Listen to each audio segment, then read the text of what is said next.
Est-ce que tu sais ce que c'est une macronade? Parce que c'est notre projet! Vive la République!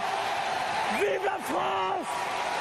Une macronade, c'est un mot pour qualifier les expressions ou les mots peu communs qu'utilise Emmanuel Macron. Macronade, c'est un mot créé à partir du nom Macron. Emmanuel Macron a une façon de parler parfois très particulière. Il a un français parfois littéraire et vieux, et parfois il a un français plus moderne, plus argotique, qui fait souvent polémique.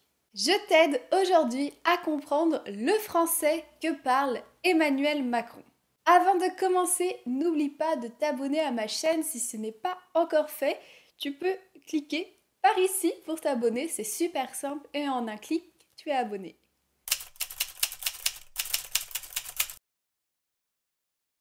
Donc ce que vous proposez comme d'habitude, c'est de la poudre de perlimpinpin.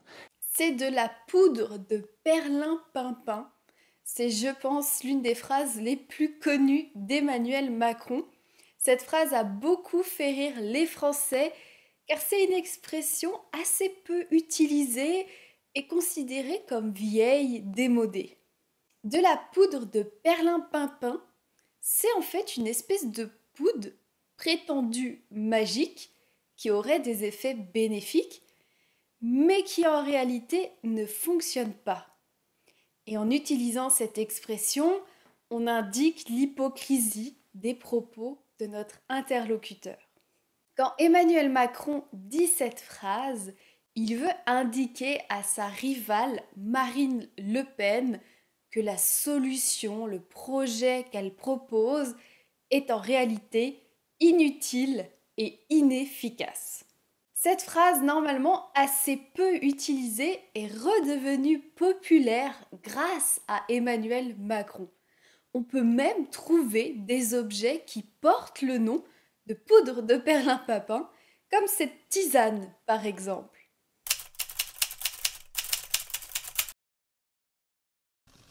La meilleure façon de se payer un costard, c'est de travailler. Voilà. C'est travailler. La meilleure façon de se payer un costard, c'est de travailler. Phrase très choc de la part d'Emmanuel Macron qui a fait polémique, mais on n'est pas là pour parler de politique, mais de français. Ce qui est assez étonnant chez Emmanuel Macron, c'est qu'il peut dire des expressions plutôt anciennes et parfois littéraires, et la minute d'après nous sortir des mots familiers. Un costard, c'est en fait un costume d'homme. On dit aussi un smoking. C'est une tenue avec une chemise, un blazer, une cravate et un pantalon. C'est une tenue assez chic. Et le mot costard, c'est un mot familier pour désigner cette tenue. Et par cette phrase, le président indique à la personne qu'il a su acheter son costard, son costume, en travaillant, grâce à son travail.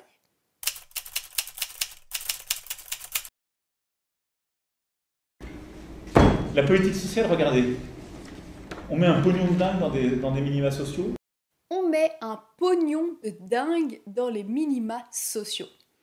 Une phrase encore familière, plus authentique, je dirais, de la part d'Emmanuel Macron, car il n'a pas l'air très content quand il dit cette phrase. On remarque qu'il utilise on et pas nous.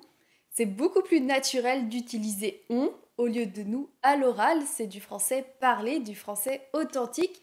Et même un personnage plutôt formel qu'est le président de la République française utilise on au lieu de nous.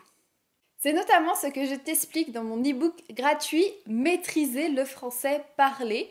C'est un e-book qui te permettra de mieux comprendre le français parlé et aussi de toi-même le maîtriser et parler plus authentiquement français. Tu peux trouver le lien de cet e-book en description. Un pognon de dingue. Le pognon, un pognon, du pognon, c'est un mot familier pour désigner de l'argent. Avoir du pognon, ça signifie avoir de l'argent. Dingue, ça signifie fou. Quelque chose de dingue, de fou, c'est quelque chose ici dans le sens d'incroyable, d'énorme, de très important. On met un pognon de dingue, ça signifie qu'il y a une somme importante d'argent qui part dans les revenus dans les aides pour les personnes en situation de précarité. Les minima sociaux, c'est le revenu minimal à une personne ou à sa famille en situation de précarité. Et ce peuple luthérien qui a vécu les transformations des dernières décennies n'est pas exactement le Gaulois réfractaire au changement. C'est Gaulois réfractaires au changement. Encore une phrase d'Emmanuel Macron qui a fait beaucoup polémique. Les Gaulois, le peuple gaulois, est un peuple qui habitait en Gaule et qui se trouvait géographiquement en France. On considère que les Gaulois font partie des ancêtres des Français. C'est notamment à cause d'eux qu'on dit 70, 80 et 90. Ça serait un héritage des Gaulois. Dis-moi en commentaire à quel point tu aimes les Gaulois maintenant que tu sais ça. L'image qu'on a des Gaulois, notamment avec la bande dessinée très connue Astérix et Obélix, c'est un peuple assez traditionnel, résistant, qui n'est pas ouvert au changement et à la modernité. Alors il paraît que cette image n'est pas tout à fait vraie, mais ce n'est pas la discussion aujourd'hui. Donc en fait, Emmanuel Macron ici, en parlant des Gaulois, fait référence aux Français. Il veut dire que les Français, le peuple français, c'est un peu comme le peuple gaulois, pas ouvert au changement, qui résiste toujours à l'autorité, au gouvernement. Donc être réfractaire à quelque chose, c'est résister, ne pas se soumettre à quelque chose. Je suis réfractaire au changement, je refuse de changer, je suis contre les changements.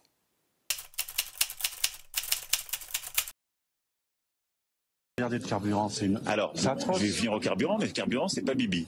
Le carburant, c'est pas Bibi. Encore une fois, je trouve ça intéressant de voir le décalage entre le français plutôt ancien, littéraire et métaphorique d'Emmanuel Macron pendant ses discours, et quand il parle dans la rue aux Français, il est beaucoup plus familier. Cette expression est assez drôle, c'est pas Bibi, on dit aussi c'est Bibi, ou c'est Bibi qui l'a fait. En fait, Bibi, c'est moi. Pas moi, mais ça représente moi. Si je dis c'est pas Bibi, cela veut dire c'est pas moi. C'est Bibi qui l'a fait signifie c'est moi qui l'ai fait. Tout simplement, c'est Bibi, c'est une formule familière pour dire c'est moi. On pourrait dire par exemple allez, c'est encore Bibi qui fait le ménage, c'est-à-dire c'est encore moi qui fais le ménage. Là, Emmanuel Macron discute avec un Français qui se plaint du prix du carburant. Et Emmanuel Macron répond, le carburant, c'est pas Bibi. C'est pas lui qui gère ça, c'est pas de sa faute. Il ne gère pas le prix du carburant. Je me suis renseignée pour connaître l'origine de cette expression. C'est pas Bibi, c'est Bibi. Mais c'est assez vague. Bibi signifierait à l'origine quelque chose de petit et d'affectueux. Et ça s'est transformé en termes familiers pour dire moi au 19e siècle. Est-ce que tu as aimé ces macronades? Est-ce que tu as aimé les phrases que Emmanuel Macron a utilisées? Si oui, mets un j'aime, un like à cette vidéo. Dis-moi en commentaire quelle est ta macronade, la phrase d'Emmanuel Macron que tu as préférée, laquelle tu vas réutiliser dans tes conversations en français. Et dis-moi en commentaire si tu aimes ce format et si tu veux une partie 2 avec d'autres expressions d'Emmanuel Macron expliquées. Je te dis à bientôt pour de nouvelles aventures, en français bien sûr.